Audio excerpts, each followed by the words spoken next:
basically, I'm just wanting to do a follow-up on, like a little more detailed follow-up on what's going on, because I was here whenever Beard and Riser came a few weeks ago, and like I have the thing printed out that they presented, and I just like want to fill in the blanks a little bit, like how much the proposed renovations that they gave y'all, like if y'all know ballpark how much they're going to cost and how y'all are going to finance them, and then also, are we going to go with a bond like that requires a 60% majority, which Greenwood has had a history of like not approving those. So I'm just wondering what y'all's game plan is for that so far. Well, actually what they did was just a facilities condition assessment. Just assessing where we currently are with the buildings in the district. And what they gave was their ratings of how they felt the conditions were, whether, and I think it is noted on there, renovate or replace.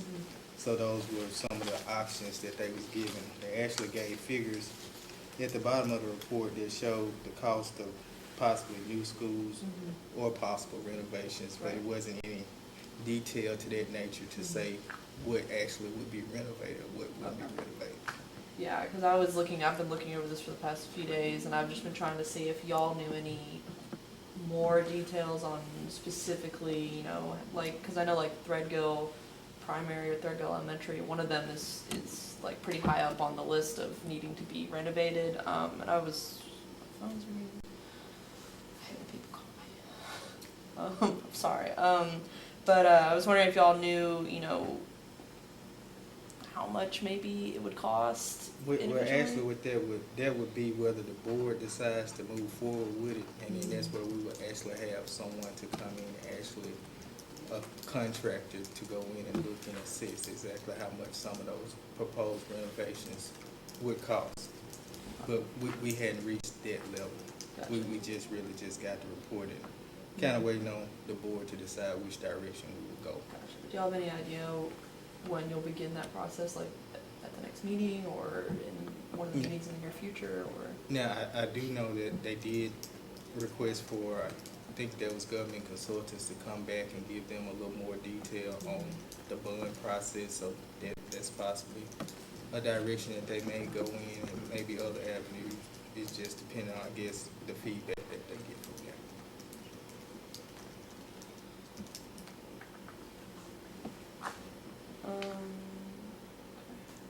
So one thing I want, like, I've been trying to do some research because I'm new to the area, so I'm trying to learn what's been going on with the school districts and stuff, because y'all just recently consolidated. And I was wondering, what about closing and consolidating some of the schools? I know that some state officials have suggested that, because I think also in this report, like, there's a lot of schools and a lot of kids, and I'm wondering if y'all have considered closing down some of the worst schools and then moving kids into some of the newer schools, or if y'all have considered consolidating the buildings at all.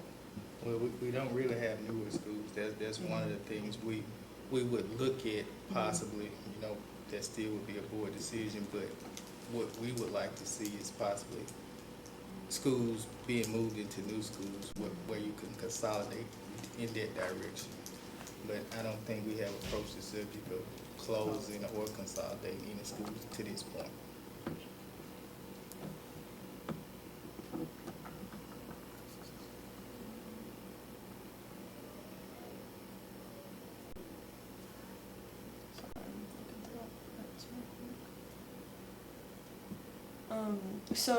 So let's say, like, hypothetically, you go through with whoever wants to contract and everything, like, to renovate these schools. Would y'all put it up for bid, or would you apply for a bond first, or how does that process work? Not familiar with it, so if you know how to explain it. Basically, looking at even, I guess what they gave for proposed prices of renovation, those would take funds that we currently don't have in district, so that would be a cause for a need for bonds. But I think even if you approach the bond issue, you would probably rather approach it to build new schools rather than renovate. So y'all would go the bond route rather than, putting it up for bid, like, y'all go the bond route, like, for financing it and everything? Yeah, then of course it has to be bid out, Right, that's right, just state law. And do y'all know how long, like, a bond process takes, like?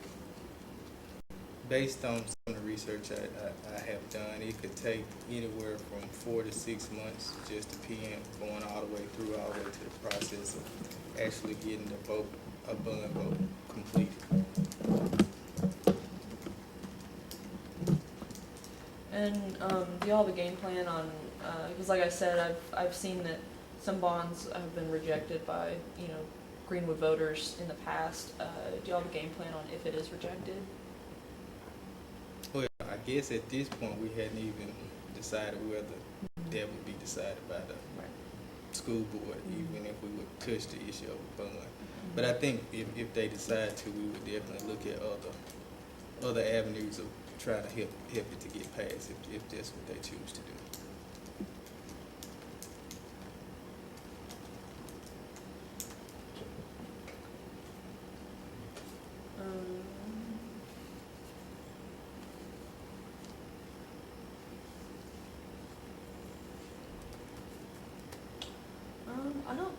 I don't think I have anything else, because I think we're all pretty much on the same page as far as like needing more details on everything that's going on, especially with the contractors needing to come in. So I think at this point, I think I'm probably good with my questions. Y'all filled in some of the blanks for me. And then obviously I'm going to do another follow-up later whenever we all have more information. The contractors come in. So I appreciate y'all meeting with me. The interview was short and sweet. What I would like, if you have any spacing, just to give you some updates in the departments as it pertains to academics and transportation. We're doing some great things in the district. So that's the reason I asked the other individuals to come in. Sure, yeah.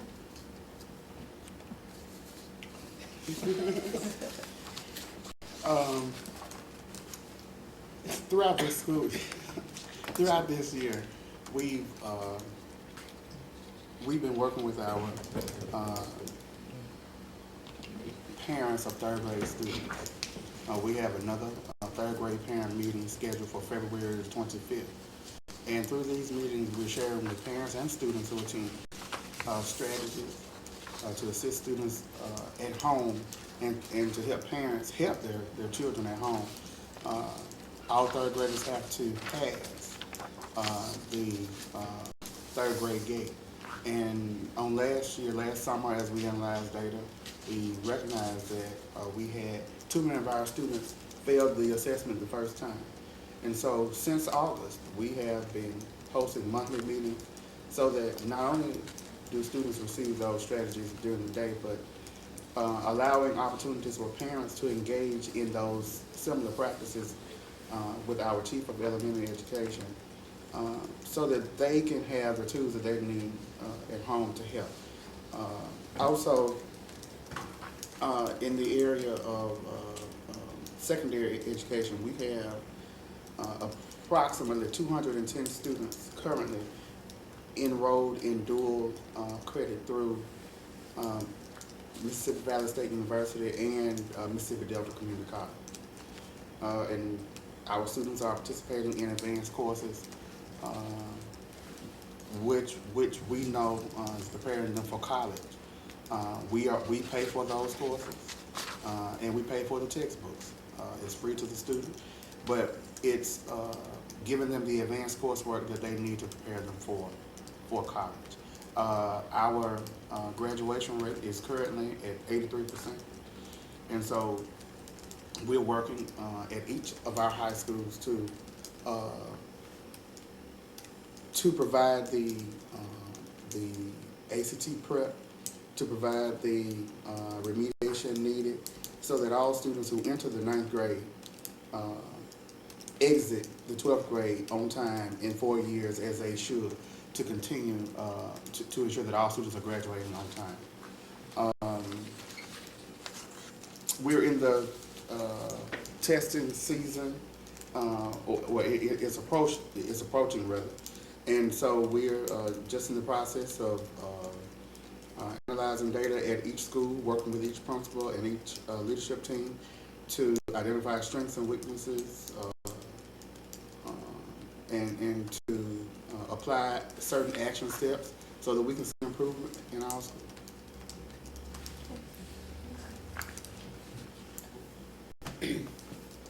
In the transportation department, we are focusing on our motto, your safety is our first priority. And with that being said, we are implementing trainings for our drivers as well as our administrative staff so that all of us are operating on one accord. We are now getting ready to implement that all of our drivers be CPR certified, and that's going to take place in-house. We're looking at different ways to bring a vendor in to train our staffs as well as our nurses on hand here. So we are looking to purchase new buses for our students in this district, and we want to make sure that our students arrive to and from home and school and various activities safely.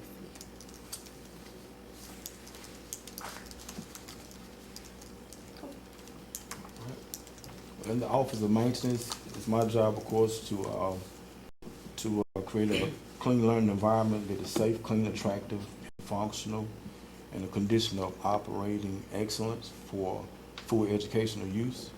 Of course, my expectation for myself and others is clear, and that is to ensure that all schools and our district buildings are clean, orderly, safe, and instructional supportive. Some of the things that we have done in our maintenance department, Greenwood High School have new roof was completed. Threadgill Elementary old pre-K building roof have been completed. New roofs. We have had one of our vendors to come in and install thermostats, communication interface boards on 41 of our package units, and install thermostats in each room served by those package units. The schools was included was Amanda Elsa High School, Amanda Elsa Junior High, and LaFleur High School. We have had 6 of our trees, old trees at LaFleur County High School removed off the campus. It was a hazard. We had to get that removed, of course. In our maintenance department, we have installed all new paper towel holders, soap dispensers, tissue holders at LaFleur County High School, LaFleur Elementary. Installed soap dispensers at Amanda Elsa High, Amanda Elsa Junior High, East Elementary, Claudine Brown. The maintenance also have installed new lock-top commodes at several schools at Amanda Elsa High School, Amanda Elsa Junior High, LaFleur High School, CTC sites, and there was a total of about 65. Our maintenance department is in the process of working on a kids gym, and that will be located on the campus of Threadgill Primary. The Department of Maintenance will continue to maintain a safe, attractive, and clean environment. And from the district as a whole, we're implementing student advisory committees. We've already met with students in grades 9 through 12 from all of the high schools to get their input and suggestions on how we can make the district better. One thing that I was proud to hear, we had the seniors, we had about 30 seniors, 10 from each of the high schools. All seniors communicated that they had received acceptance letters from multiple colleges. We're pushing to get our kids college and career ready. Many of them have already completed the FAFSA applications. And just working with them, I was really pleased to know that our seniors, we are working to take them on college campus tours, but to be able to know that they've heard back from colleges, it kind of puts us at ease knowing that we are setting them up so that as they exit the district, they can go into some of the colleges and universities. We will continue our advisory committees, meeting with the students. The students were able to speak with each chief and each one of us to just give us suggestions in specific departments about how we can make the district better as we move forward. Another thing that I'm proud of, we, and you know this, have a district newspaper called The Vision. And that's to help us to get the word out, a lot of the positive things that are going on in our district, just highlighting teachers, students, and individuals that we do have Facebook, we do have our district page, but just another way of getting the word out to the parents and the community about the great things that are going on in the district. The newspaper's so cute. I saw it. I think before y'all even got it, probably. But I was so excited to see it. It's good to hear. I'm glad. I hope that it's had a good response from everyone. Have y'all put it out? We have. Yeah. When did y'all put it out? Do you remember? This month. This was the first one. Okay. But we just wanted to just take advantage of the opportunity to continue to just get the word out about the things that we're doing in the district for our kids, but as well as for the community.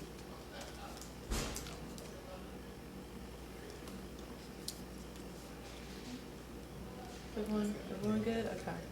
Don't mind if I grab a picture of y'all sitting right here just for my story, or can smile or look serious or look busy. I don't know what to do. No problem. I'll just do it on my phone.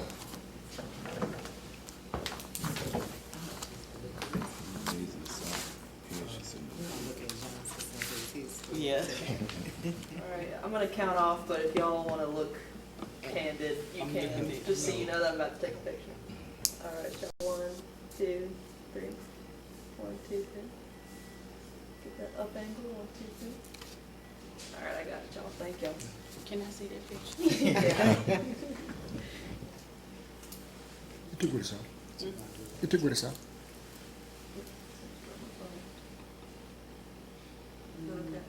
No, I want you to do that one. My done left in the way. You look- Let me Is it- turn. you want me to look take at another the one? circle. Yeah, Okay. take one. Here you go. Okay. Do we just look at each other? Yeah, I was trying to look at.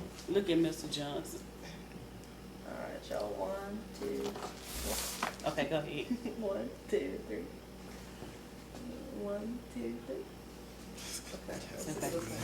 How's this one look? On point. Is that better? Okay. All right. See, I live to please y'all, you know. Nothing worse than having a bad picture. I work at the paper and they post bad pictures of me, and I'm like, y'all, I can give you a picture. Like, Exactly. I've worked there. But I appreciate y'all. Get your name, what's your name, are you? Yeah. On the 10 minutes. I like to do it over there. I mean, but I got some more stuff to work up. You know, and then I want to change my wardrobe. I want my right wardrobe. In my answers, You did good. Hey, is you ready now? You ready now, aren't you? No, no. We got a lot of us to get. No, I got to change proud of wardrobe. you. I'm doing it in my office. I didn't want to You get. got a nice background. Let's get your young lady. Outside, whatever the school board wants to do. I can't. All right now. I got you. You I need got some more all that. information. Make a child better. And like I said earlier, it takes a village to raise a child, and black men are a part of our village.